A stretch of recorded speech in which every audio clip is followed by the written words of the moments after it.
What started as an imaginary assistant and grew into an alter ego named Sloane is now Sloane, a platform to curate real advice over algorithms, built to help you lead the life you want across entrepreneurship, relationships, navigating realities, and perseverance.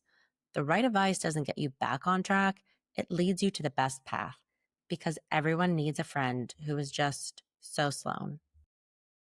Hi, everyone. We're so excited to have Amy Liu, the CEO and founder of Tower 28 on the Sloane podcast. So, Amy, thanks so much for coming out to share your story today. Thanks for having me. So, Amy, I'm a huge fan of Tower 28. I always say I have the most sensitive skincare. I have so many friends say, no, you don't. And the minute I go into a dermatologist, they say, actually, you do have the most sensitive skin. So, when I discovered Tower 28 after I was almost hippie child going through the aisles of Whole Foods looking for like fragrance free, non toxic, anything that could work on for like shower, hair, skin. And when I found Tower 28, I totally fell in love and most specifically with the moisturizer. So I'm so excited to have you on today because you're really making sensitive skincare fun and accessible. And you've really brought a lot of knowledge to the space as well. And not in a fear mongering way, but really in a fun, healthy, happy way with a big focus through the LA culture. So Thank you for saying that, by the way. It's always so, I think, for any founder, when you or person that builds something, when somebody sees you so clearly, sees a thing that you're trying to do the way that you want it to be seen, it's such a gift. Amy, we always to go back to the beginning of how did you get started? So you can either start with your founder story, building Tower 28, but I know before that you were working in the beauty industry for a big brand. So how'd you get your start?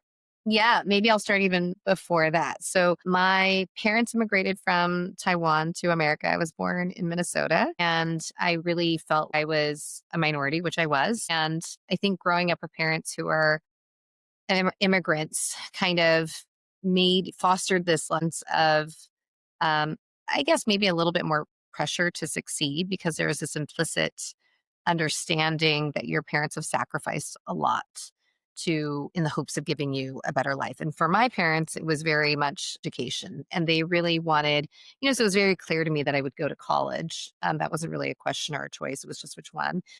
And then my parents told me when I was in college, they were like, okay, as soon as you graduate, you're done. You're off the dole, basically. And I took them very seriously. And so I felt a lot of pressure to be successful, to make it, whatever that meant, make it. And I got the best job that I could out of college. So I worked for a company called Accenture.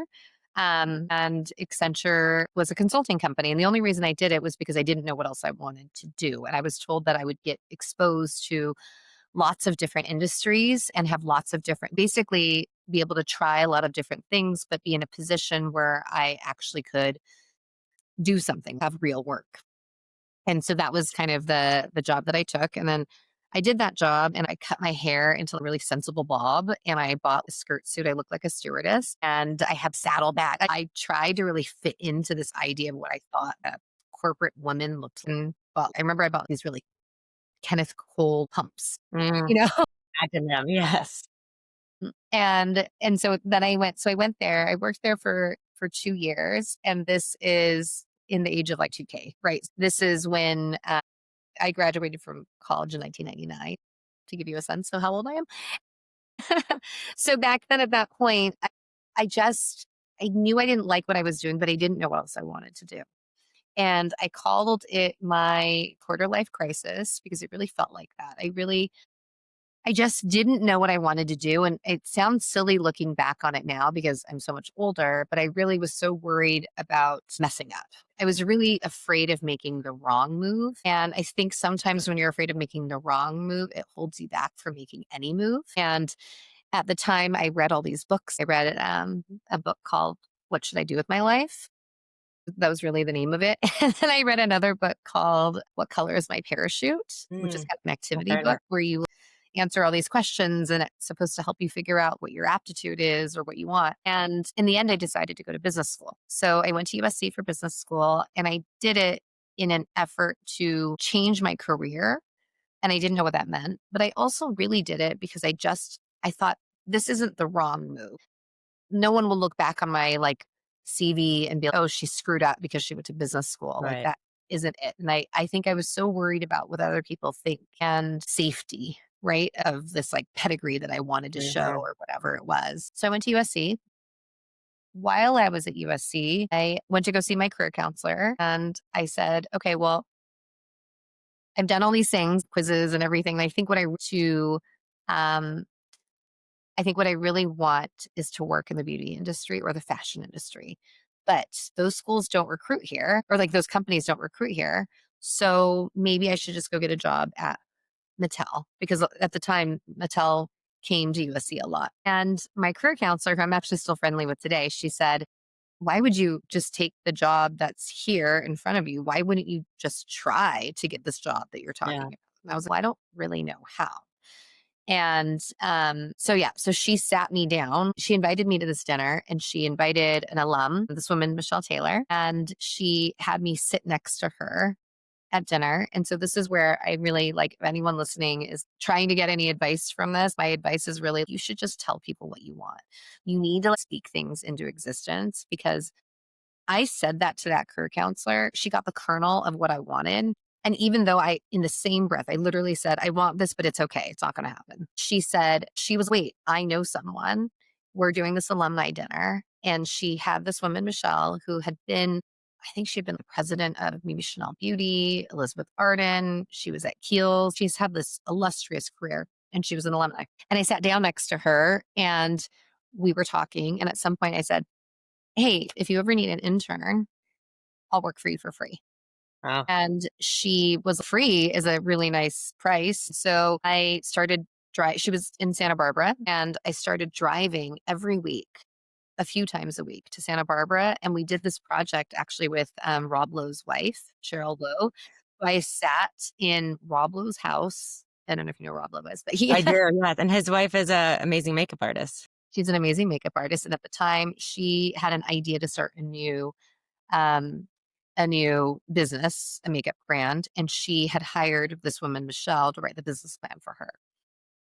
My job was really not very sexy. It was the two of them would talk. I didn't say anything. They would talk about what it should be, and I would take notes. And I would just literally sit there and take notes. And then afterwards, I would organize the notes into what that became a business plan. And they would be, oh, what are we talking about? Whatever outline, let's talk about financials. How would it work? What would the pricing be? That kind of thing. And that was how I got into the beauty industry initially was through working for free for this woman. And actually like she follows my career she's maintained to be a person in my life. And so like I think there is this like culture of the world where like I just think you have to my husband calls it go first, go positive. Have to it's not no one's coming to save you. Do you know what I mean? No You one's can gonna read your mind, no one knows what you want, everyone wants no something one's different in the end. and it's that saying closed mouths don't get fed. You have to speak it into existence, but you also have to do the work. And I have to tell you, I tried so hard to get that job. I tried even harder to get my internship at L'Oreal. And since then, I have never looked for a job. When you meet the right people and you show them you have your skill set and what you can do, whether you're either driving awareness or an ROI or whatever piece you're bringing to the table that you're going to help someone in the end, even if it's just bringing efficiency to someone's daily life, they're going to recommend you to everyone. And similar to what you said, is no one's going to look back at your MBA and speak of it badly. No one ever looks back at building a network and thinks badly No. of it. It's always a positive thing you can do. Well, and I really do believe that you earn your reputation in life. So in that instance, I guess my takeaway is like, I tried really hard to get those first few jobs. I have not had to try in the last, I don't know, it's been 23 years. I haven't had to try to get a job in the last 20-ish years. You know what I mean? It You're was really connected with that all these people, and you're proving on the job too, you're doing the work. So now you're working in the world of beauty. So at what point were you able or your vision kinda came to be to say, "I'm going to launch a brand"? How did you get to that? It's tough, right? Because 'Cause so you're looking at the finance behind it, time, the energy, the sweat equity. It's a big decision. it's a big decision. It didn't happen that quickly. So again, like I'm 47. I've been in the industry for 23 years. Sometimes when people say, "Oh, how does it feel to have an overnight success?" I'm like, "Oh god, this is not an overnight success. I've been doing the work for a long time." You know what I mean? And so even to bridge that gap in time, like I had the internship in my first year in business school. The summer between my first and second year in business school, you're supposed to go get an internship. And I had to try really hard to get that internship. I luckily I met with this woman, Jewy, who has since become the CEO at a lot of different brands, but she was working at Murad at the time. And I interviewed with her and she said one of the most generous things someone could have said at that time. She said, "Listen, you should get a job in beauty that is really going to put something on your resume." And she's like, "Murad is not it. You need to go and get a job at L'Oreal or Estee Lauder, and then that'll open the door for you to do whatever you want." So she gave me the safety of saying, and I only met her once, and she said, "Listen, you can have a job here. If that doesn't work out and you go try and get an internship and it doesn't work, I will give you an internship. So just go try and do it and then report back." And I can't tell you how grateful I have been for that moment. I think you really remember the people who were kind to you on the journey. And it seems such a small thing, but it just made it easier for me to strive in that moment. And I think so much of what holds us back is ourselves. And because we don't know what's on the other side of it, we're afraid to try, we're afraid to fail, we're afraid to ask for opportunities. And because she gave me that safety, I was able to go out and try to get a job. And so I got the job at L'Oreal. Working for Maybelline International was my first real job in beauty. And I got that honestly by I FedExed my resume to kind of every CEO. I don't know why I thought this was the way to do it because it's really not, but I FedExed my resume to all these CEOs who, my school did not. So I was at USC. My school did not work with L'Oreal. And I remember calling L'Oreal and saying, "Hey, can I get on your admissions process or your application process?" And they said, "No, we don't recruit from your school." And I was like, "Well, why not?" Are you And like, they said, "Rossi?" Because it's on the West Coast, because you're afraid that if I come to New York, I won't stay." And I remember the woman said, "No, we do recruit from Stanford." And I was like, "Oh." I'm at USC. It's an amazing school, especially their MBA school. But, back in the day, I think people are there's, academic, I think, I don't have a better word for snobbery. People have their preconceived notions almost of who's coming from which place, and at the end of the day, it's a talent makes more. It's a school is a brand at the end of the day, right? Yeah. And and there are times in industry where things are, I don't know, that people make decisions different ways. So anyway, so I ended up FedExing my resume to a bunch of people at both Lauder and at L'Oreal. And I called them a week before. I called each one of these CEOs, which this was a million years ago when people had phone numbers.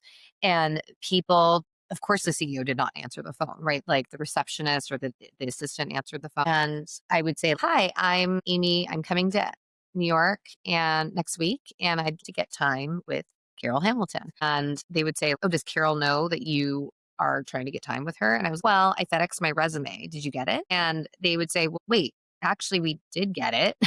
Yeah, you're like, "Okay, this is And grabbing that was such a attention." weird thing to do that they were like, "Wait, that's kind of odd." And for whatever reason, these people all made interviews with me. They made time. And so then I arrive in New York and so I would be like, "Hi, I'm showing up. I'm meeting with Carol Hamilton." And they'd be like, "Oh my God, it is on her calendar. But no, she's not going to meet with you." I'm here, let's make it happen. But I flew all the way here from LA and I have time on the calendar. And they're like, "Well, let me find someone else to meet with you." And so they would kind of just throw a bone. And I mentioned Carol Hamilton because she just retired from L'Oreal after being there for 40 years. She's literally an icon in the industry and she's actually become a pretty close friend of mine. So the crazy thing being that we started my career knocking on her door and not having it answered, and like that we can be friends today is just wild Connected. to me. But anyway, so I was looking for jobs, and then finally, I just think it's such a funny story because I was going up and so if you know, L'Oreal and Lauder are in the same building, but they're different floors. Every brand is on a different floor. And I was going up and down and literally fifth floor, seventh floor, back and forth interviewing. And I was interviewing with, I think it was Biotherm or something like that. And I was with the woman and she said, the HR woman, and it goes and she answers the phone because again, a million years ago. And she's like, are you interviewing with other brands in this building?" And I was like, "Oh, I'm interviewing with all the brands." That's impressive. That was corporate. They said that you can stop. Please go away. We will give you a job. It's enough. Wow. Oh, well, here, that's all I want. That's what I'm here for.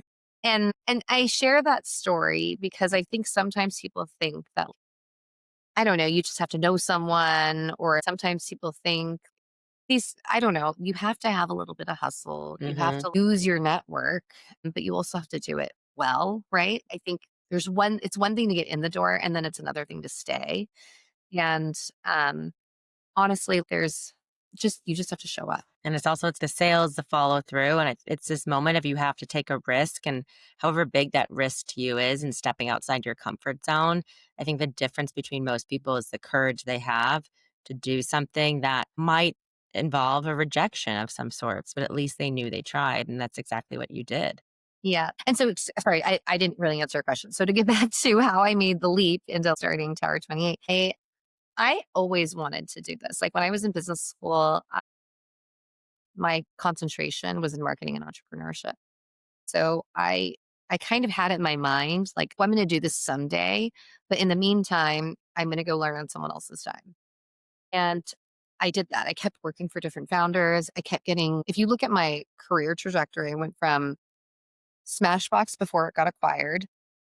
And I went to Kate Somerville, then I went to Josie Marin. Each company was progressively smaller as a business, but my role got bigger every time. And so by the time I got to Josie, I was really the number, well, I don't know if two, because it was Josie and her husband were like president and CEO, and then it was me. I was the first executive that they hired when it was like maybe as employee 5 or something. And then I really did hire a lot of the team there and really did work very closely with, and I think I was a big part of the growth there. I wouldn't say that for Smashbox and Kate Somerville would have been what they were without me, but I was pretty instrumental, I think, in Josie back in the day. And we were a brand that at the time grew super, super quickly. It went from 3 million to 50 million in 3 years or something. So it was a really fun and fast ride. But I would say that I always wanted to do this. I just didn't have the confidence, and I didn't have an idea, to be honest with you. And I kind of told myself this story that like it was too late because I didn't have money, like living in LA, having kids, making even the golden handcuffs of making pretty decent salary. Those are all really hard things to walk away from. Sometimes I think about people who start brands when they're in their 20s, and I'm like, there's nothing wrong with that either. It's such a different mindset, right? Because you don't have Right. the risk in some ways, because you don't have the opportunity cost of making money. You also don't have the responsibility Yeah. of caring for others that same way. But the And you have flip that side, all that energy when you're so young too. You have I and mean, the time you and do the have that go space and go. everything else. But then I think about like what it's like I started when I was 40, and I think I had the benefit of a network. I had the benefit of experience of really learning on someone else's time and being able to like use what I learned and Yeah. kind of to apply it. And so I don't think there's like a right or wrong time, but I also think we just don't need to be in such a rush either. Glad Everyone you has said that because it's a big topic right now that a lot of people are saying, if you don't do something by a certain age, and I feel within my circle that age just keeps on getting lower and lower and lower. oh my God.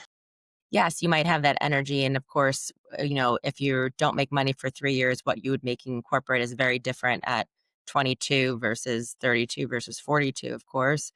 However, you have all this experience once you've been out working, whether it's like for other entrepreneurs in a corporate environment or consulting, et cetera, and you can always apply it no matter what you're doing, whether it's in the beauty industry and consumer goods or within finance and For consulting, right? sure.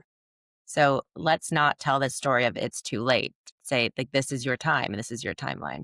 I mean, I feel, not to sound an old person, but I feel bad for your generation because I my husband and I were actually talking about this morning. They talk about the loneliness epidemic being like 47% of people feel lonely. And in fact, I guess they've done more research, and it's not really that people feel lonely, it's that they feel envious. Yeah, I And agree. that there's a comparison again is a thief of joy. And if Mm-hmm. you are looking online. Like, I didn't have that type of, I'm not saying that I didn't compare, but when I was a kid, was I really gonna compare myself to Cindy Crawford that I don't look like her? That's so far away from me that it didn't feel true calm. And even if I think about my son's 16, and so, we're starting to think about what he's going to do for college.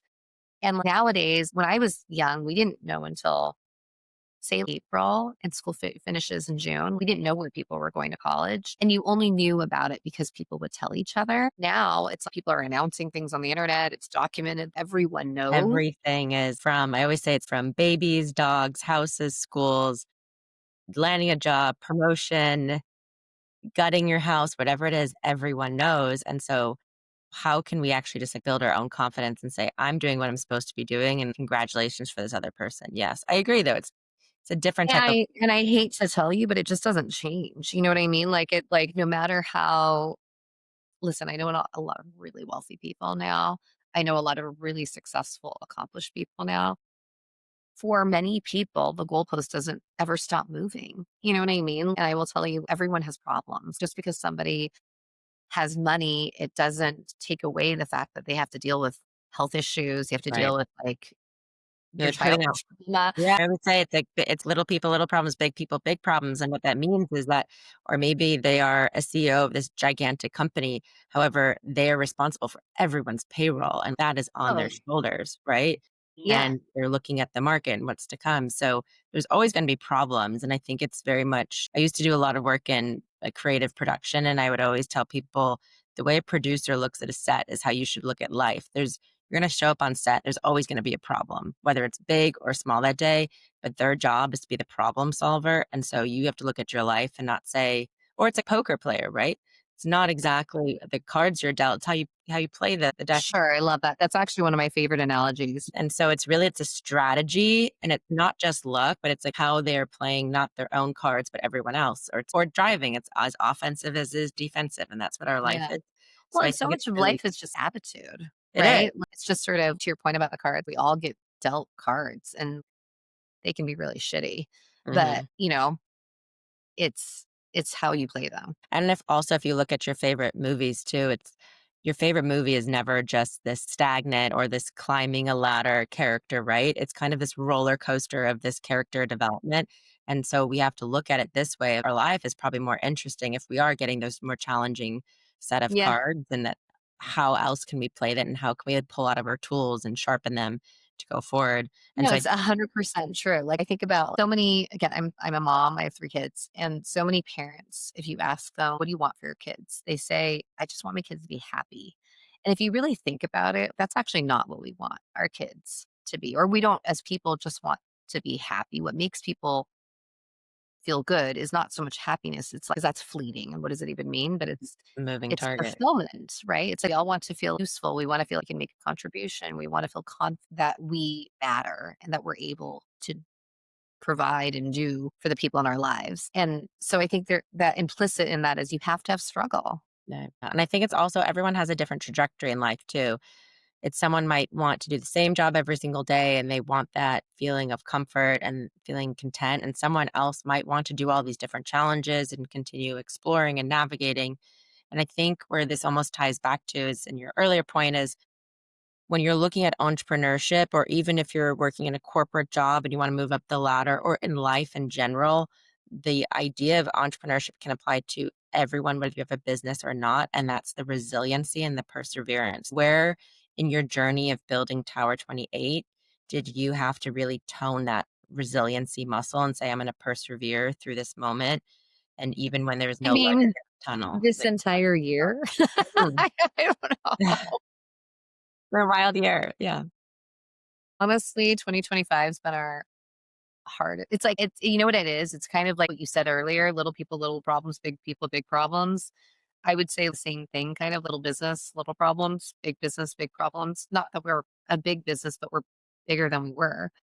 And I would say also small team, small problems, big team, big problems. And we're not even that big. We're 36 employees and growing. It's just this year has been one where it's like all the things. It's the economy has slowed, so our top line sales are not. We're growing, but we're not growing as much as we thought we would. The retailer that we sell with Sephora's business is just not as growing as fast. But how when you're that big and you have grown so much, it's really hard. Uh, I would say beauty in general has kind of had a little bit of a slowdown. And then like tariffs have been so then you hit this profit and you're like, oh, that's kind of shittier too. And then yet it takes more to do anything Yes. it ever has, right? So you have to have more people, you have to pay more, you have to do all these things. And, like, digital marketing is becoming so expensive and, what used to drive growth in, like, It's 2022, noisy, 2023 it's not is working. not yeah, it's not the same. The playbook is being rewritten You have to overnight. do everything. So it's just been a harder year in so many ways. Personally, my home was in the Palisades, and Mm. so it's clearly not in the Palisades anymore.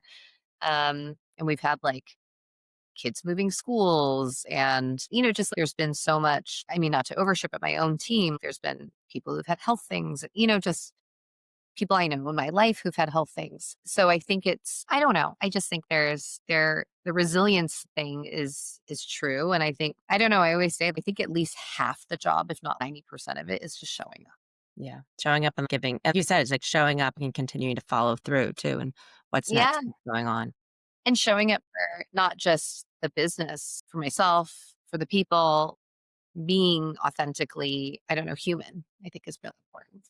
Do you have a daily mantra or advice that you were gifted or advice that you share with your team that it's kind of a beat of which you or the drum to which you beat, right? Where you hear that same piece of advice and it gets you through the highs and the lows, a roller coaster of scaling a company? I don't know that I have a daily one, but I will share one that I just came to you from. We do a weekly all hands meeting, and I was at this summit recently. I'm part of YPO, Hmm. which is a club for CEOs, right? And we had this speaker come from Harvard Business School, and he was talking about how it's scientifically proven that the most important thing that you can say to your employees, or not just your employees, but for us to be successful in life, the number one determinant of success is just the belief that it's possible.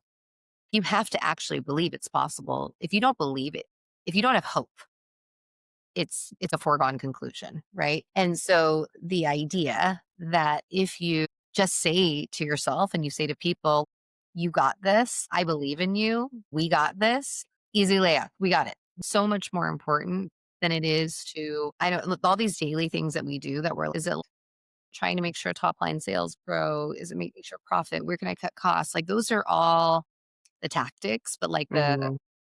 the bow that you have to wrap around it, like if you don't truly believe you got this, you don't. And it ties back to what you said at the beginning too, is that you have to tell people what you want. So it's a big picture. So rather than saying, I want to be happy, when you go back to what you were saying about fulfillment too, is like, what will make you feel fulfilled? That's a big picture. And something I heard recently, someone was saying manifesting and driving yourself to success, whatever success means to you. And on this podcast, a lot of times we'll say success could mean picking up your child at 3 o'clock every day from school, or it could be buying a house in LA proper, right? It could be something, or it's the fact that you could go on a surf trip to Costa Rica 3 times a year with your college friends, right? Success means something different. And so Yeah. someone was saying recently, it's ordering something on Amazon. You search for exactly what you want, you give a very descriptive search, and it's shipped, it arrives. You have no idea how the operations work. And if you do, that's wonderful. But you expect when it's going to happen because you've told it that trigger, this is what I want. And so I think that's kind of our lives and our career and both our personal lives of say what you want and then also make a plan for how that's going to happen and trust the process of in between. And do the work. You have to like show up, you know? Like I think that I think there's so many people that are like, I just like want it. And you're like, okay, well, what are you doing about it? Yeah. You know, It's where's the sweat equity? Where's the blood, sweat, and tears behind it? And and that there's different ways of getting there too, right? Success again doesn't have it's not so linear for a lot of people, right? And I think probably a lot less fun too. I remember there was a point that I was working at Josie and I had kids and I was married and I had a good career and I remember feeling, is this it? I'm kind of bored. I can see what the rest of my life is going to look like. And it's not a bad life. but But do you yet I think that that moment that's where it? you said, I am content and I don't want to stay content, like move beyond the content or don't stay comfortable, do you think that was that trigger that said, I'm going to build a brand? Even For before, I know it was sure. in your past, of course, in an MBA school and studying entrepreneurship, but it's not just a I'm going to go on vacation. I'm going to, take a risk by going to this remote island. Like this is a life journey and it's a very, very small chance of succeeding financially, right? I Or mean, it's balancing with your life. totally. It's so different for everyone, and everybody has a different risk appetite, or like even a version of what happy looks or like fulfillment looks like. And I don't know. Like sometimes I say to my husband, I actually think my husband would be happy with a really simple life. Like I don't think he is somebody who needs to have like this constant like, action and liveliness to it. And I am someone who loves that. Yeah. I love the adrenaline of building. I love a vision in my mind and then to have it come to life and to work with a team that does it like something there's nothing more fun to me than being on a winning team. Even to do it by myself Would you would say not that's be as what, like, success means to you? Like, how would you define success? Like, yeah, it's like being together, like being able to like given everybody on my team equity, my genuinely, I hope to make lots of millionaires. And I really do think it's like we live in a world where it's really, really hard to save money. And there is a ton of income inequality. And I think it's very hard to save. It's very hard. And if you don't have upside and you're just making a salary, I actually think it is really hard to get by these days. so when you look back, what would you do differently in your career? And a few final questions as we round out, but anything you would do differently or any one piece of advice you would give to someone who's starting off of truly building their own business, becoming an entrepreneur, or even going from small business to scaling that business?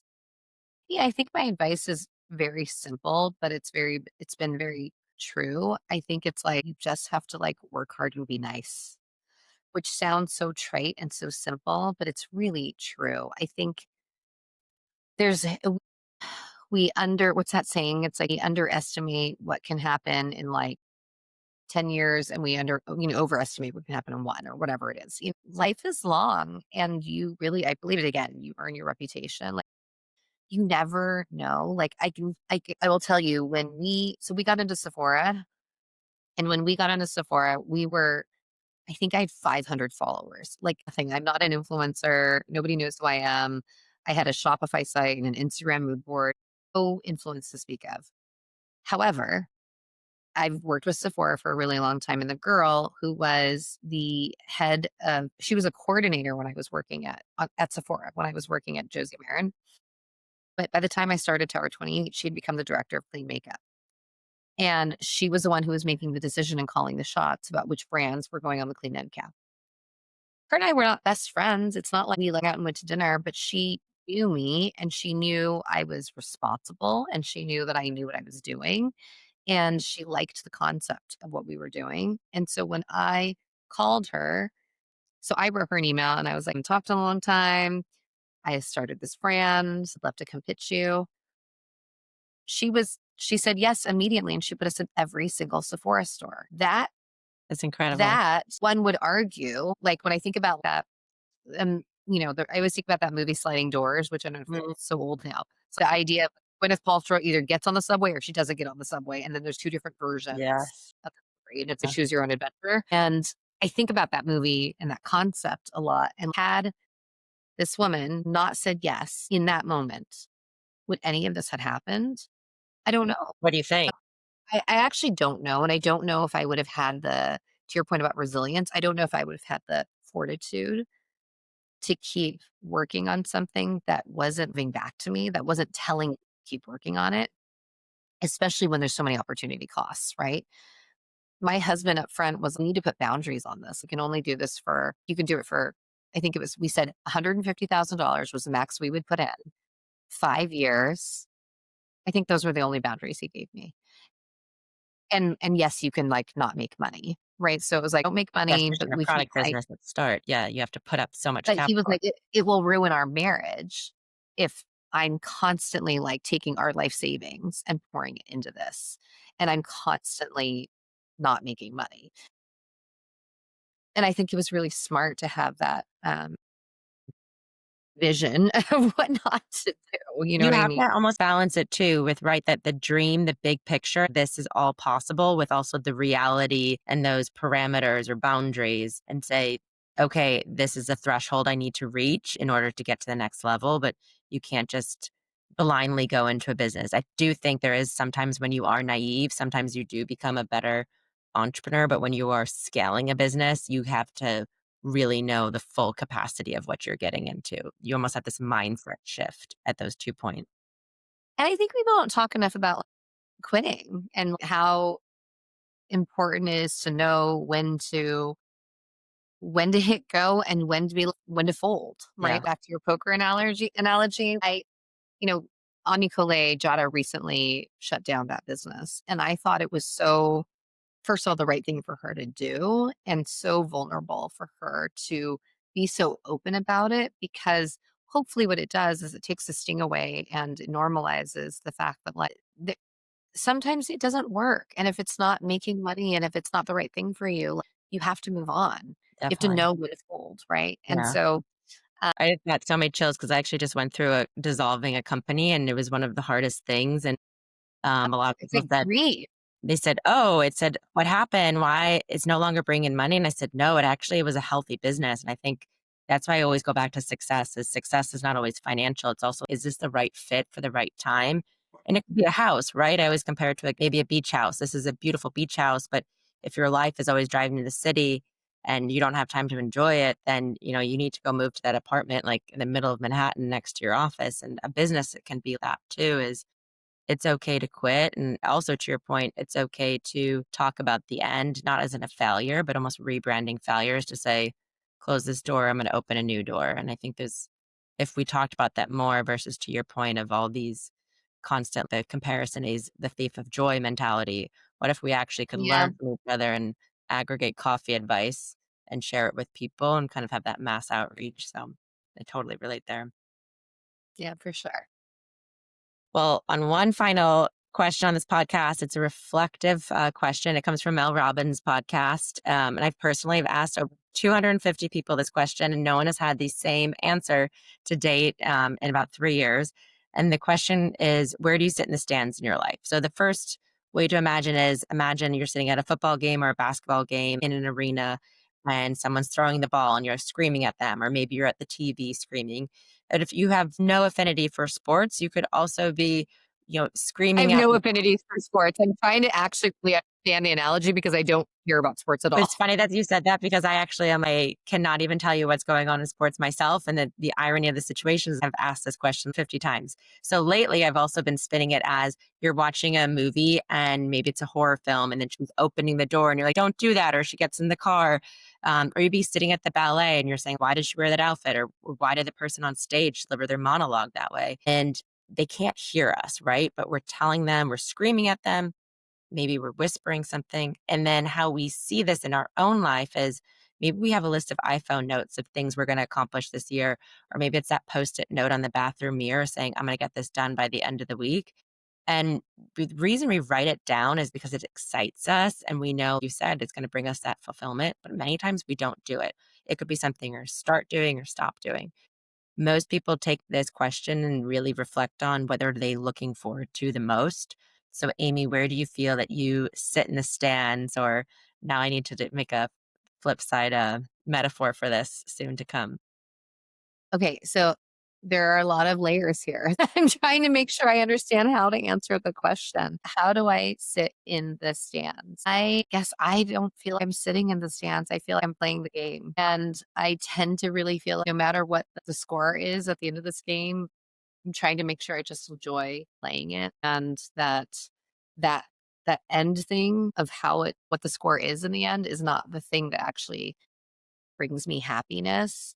I'm trying to find joy in just the way I play and have integrity in that too.